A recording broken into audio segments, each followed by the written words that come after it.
What's your name, sir?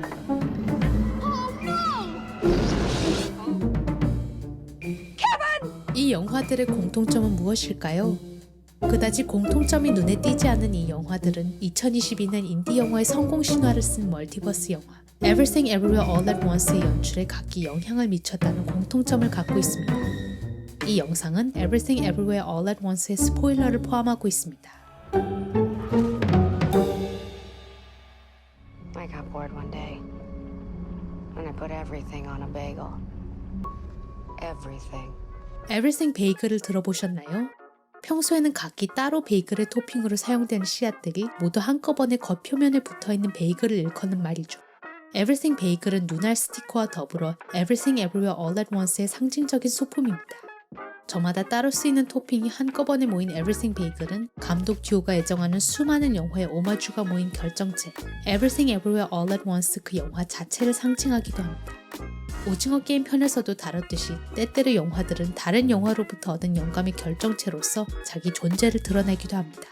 예를 들어 데이미언 셔셀 감독의 랄라랜드는 할리우드 뮤지컬 영화의 황금기를 오마주했고 폴 토마스 앤더슨 감독의 부기 나이츠는 마틴 스콜세지 감독의 영화들에서 다양한 요소들을 차용했죠.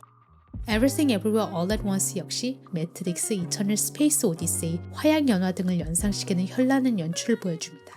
하지만 관객이 짐작하지 못했던 오마주 또한 많죠. Everything Everywhere All at Once는 다니엘스란 이름으로 알려진 감독 듀오 다니엘 콴과 다니엘 샤이너트의 두 번째 장편 영화입니다. 뮤직비디오를 같이 연출하던 이 듀오는 첫 번째 영화 스위스 아미맨으로 독립영화계에 큰 충격을 가져다 줬었죠. Everything Everywhere All at Once의 스토리 또한 황당하게 이를 데 없습니다. 주인공 에블린 왕은 미국에서 남편 웨이먼드와 세탁소를 운영하면서 정신없고 지겨운 삶을 살고 있던 도중 엄청난 발견을 하게 됩니다. 조브 투파키라고 알려진 전지전능한 존재가 위협하고 있는 수많은 우주를 구할 수 있는 유일한 사람이 바로 자신이란 것이죠. 알파 우주에서 온 남편 알파 웨이먼드의 잠재력이 일깨워진 에블린은 다중우주를 넘나들며 다른 우주 속 에블린 특징을 빌려 조브 투파키를 물리칠 준비를 하게 됩니다. Everything Everywhere All at Once에서는 모든 것이 모든 곳에서 한꺼번에라는 제목에 걸맞게 시선을 압도하는 거침없는 연출이 펼쳐집니다. 하지만 이 영화의 스토리는 무미건조해 보일 수도 있는 평범한 장면으로부터 시작합니다. 주인공 에블린이 집에서 책상 앞에 앉아 임박한 세무감사를 준비하는 모습입니다. 하지만 이 장면이 진행되면서 에블린의 주변은 점점 산만해지죠. 유순하고 무능해 보이는 남편은 자꾸만 말을 시키고 오랫동안 못 봤던 아버지가 본토에서 방문하고 관계가 소원해져 집을 나간 딸 조이는 자신이 못마땅해 하는 여자친구를 데리고 옵니다. 이렇게 계산된 산만함 속에서 새로운 소품, 등장인물, 장소, 스토리 설정이 차차 소개됩니다. 이 오프닝 시퀀스는 사실 나 홀로 집의 오프닝 시퀀스를 바탕으로 하여 만들어졌습니다. 나 홀로 집의 오프닝에서 주인공 케빈의 대가족은 각자의 목적을 갖고 온 집안을 부산스럽게 누비지만 그 사이 나중에 중요한 역할을 하게 될 장소와 소품을 관객에게 보여주고 있죠. We go to every room, set up every prop, every gag. That's the Yeah. staircase. They're gonna fall down. Yeah. 다니엘스는 나 홀로 집의 오프닝이 중요한 요소들을 소개하는 방식을 재미있게 여겼고 이 영화에서 에블린이 세탁소와 위층에 있는 집을 부산하게 오가는 모습을 나 홀로 집이와 비슷한 방식으로 연출했습니다. 이 분주한 오프닝에 영향을 준 영화는 하나 더 있는데요. It's a brilliantly structured intro, and so our opening is part that and part Punch Drunk Love. 폴 토마스 앤더슨 감독의 펀치 드렁크 러브에는 사회성이 없고 내성적인 주인공 베리가 정신이 산만해지거나 주체할 수 없는 분노를 느끼는 장면이 많이 등장합니다. 관객은 사방에서 모든 것이 베리를 죄어오는 느낌을 받게 되죠. 주변에서 벌어진 일을 감당하지 못하고 혼란스럽게 움직이는 에블린의 모습은 이렇게 정신없이 돌아다니는 등장인물들에게서 영감을 받은 것이죠. Everything Everywhere All at Once가 펀치 드렁크 러브의 영향을 받은 부분은 단지 오프닝뿐만이 아닙니다. 영화에서 에블린은 자신의 우주 외에 다른 우주에 사는 다른 버전의 에블린이 가진 고유한 능력을 빌려오는 방법을 알게 됩니다. 에블린은 자신이 맞닥뜨린 수많은 우주 중 하나에서 숙련된 셰프가 되어 있는 자신을 보게 되죠. 그 우주를 점프한 에블린은 동료 셰프가 사실 모자 안에 들어있는 너구리의 조종을 받고 있다는 것을 깨닫게 됩니다.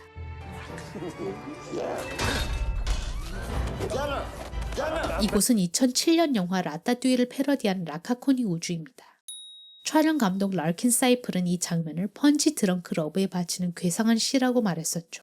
펀치 드렁크 러브에서 베리는 내내 짙은 파란색 정장을 입고 나옵니다. 배경에서도 파란색이 눈에 띄죠. Everything Everywhere All at Once의 라카코니 우주에서도 파란색이 다른 색을 압도합니다. 셰프들은 파란색 모자에 파란색 앞치마를 두르고 있습니다. 펀치 드렁크 러브에서는 빨간색도 심심찮게 등장하는데요. 라카쿠니 장면에서도 빨간색이 배경과 조명에 사용됐죠. 촬영 감독 랄킨 사이플은 이 장면을 90년대 미국 영화 같아 보이게 하고 싶었다고 합니다.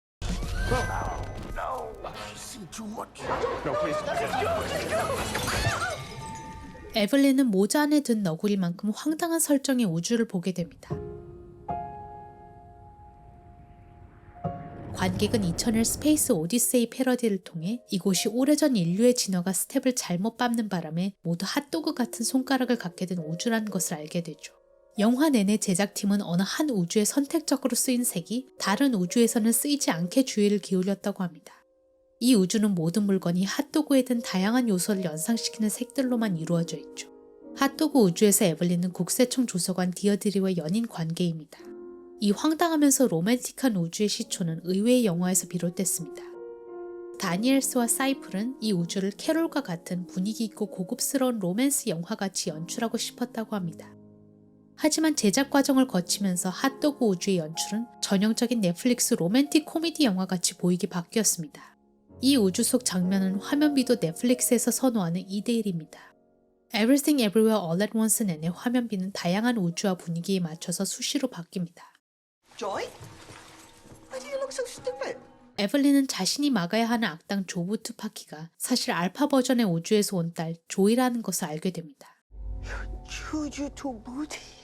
알파 우주 속 에블린은 딸에게서 우주 사이를 넘나들 수 있는 이 능력에 대한 잠재력을 보고 딸을 밀어붙이지만 극심한 훈련을 견딜 수 없었던 조이의 정신은 결국 분열되고 조이는 결국 조부 투파키로 변하게 되죠.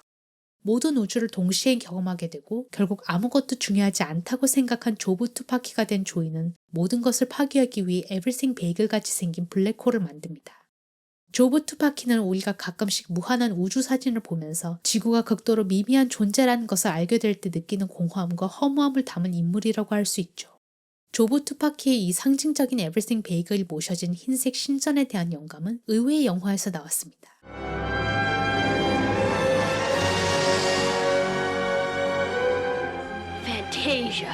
촬영 감독 랄킨 사이플은 어릴 때 감명 깊게 봤던 네버엔딩 스토리 2에 나오는 궁전에서 영감을 받았다고 합니다.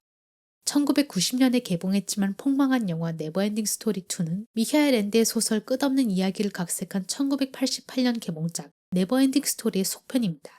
첫 편의 인기를 노리고 원작의 일부를 차용해서 저예산으로 만든 이 영화는 스토리가 유치하기도 하고 조악한 영상 또한 어이가 없는 수준이지만 Everything Everywhere All at Once와 상통하는 면이 의외로 많죠. 첫 편에서 환상 세계를 위협하고 주민들을 무기력하게 만든 세력이 무였다면 네버엔딩 스토리 2에서는 공허함을 상징하는 마법사 크사이데가 비슷한 역할을 하며 환상 세계와 인간 세계를 오갈 수 있는 주인공 바스티안을 조종하려고 하죠. 온 우주를 오갈 수 있는 조부 투파키가 자신과 비슷한 능력을 가진 에블린을 찾으려고 하는 모습을 떠오르게 합니다. You're the one who makes everything empty. I control all that is empty. What is the truth? Nothing matters. 사이플은 어릴 때 이 영화에 나온 궁전을 보고 이상하고 오싹한 느낌을 받았다고 하는데 그 느낌을 베이글 우주에 반영하고 싶었다고 합니다. 사이플은 이 장면의 촬영을 준비한 과정에서 자신에게 큰 영감을 주었던 네버엔딩 스토리 2를 다시 보았다고 하는데요. 기억하던 것과 달리 너무나 싸구려 같고 유치해서 오랫동안 간직해왔던 네버엔딩 스토리 2에 대한 추억과 동심이 파괴됐다고 하네요. We're picking out rocks! We're picking out rocks! 다양한 촬영 기법과 조명, 의상을 동원해 정교하고 분위기 있게 연출한 우주들에 반해 완전히 단순해 보이는 우주도 있습니다. 에블린과 조부 투파키가 둘 다 절벽 위에 놓인 돌멩이인 세계입니다. 하지만 이런 세계에서도 랄킨 사이플은 이 우주를 다른 우주와 차별화할 수 있는 특유의 비주얼이 무엇일지 연구했다고 하죠. 사이플은 돌멩이 세계를 촬영할 때 내셔널 지오그래픽을 연상시키는 자연 다큐와 같은 영상미를 추구했습니다. 그래서 심지어 IMAX 카메라까지 동원하려고 했지만 제작팀은 귀여운 발상이지만 안 된다며 만류했다고 하죠. 더구나 촬영 중이던 2020년은 팬데믹 와중이어서 최소한의 크루와 함께 간소하게 촬영할 수밖에 없었다고 합니다. 수많은 우주 중에서 가장 많이 회자되는 장면은 화양연화를 오마주한 우주입니다. 웨이먼드와 결혼하지 않은 에블린은 세월이 흘러 양자경 본인과 같은 유명한 스타가 되어 있죠. 영화배우 에블린은 성공한 사업가가 된 웨이먼드를 영화 시사회에서 조우하게 됩니다.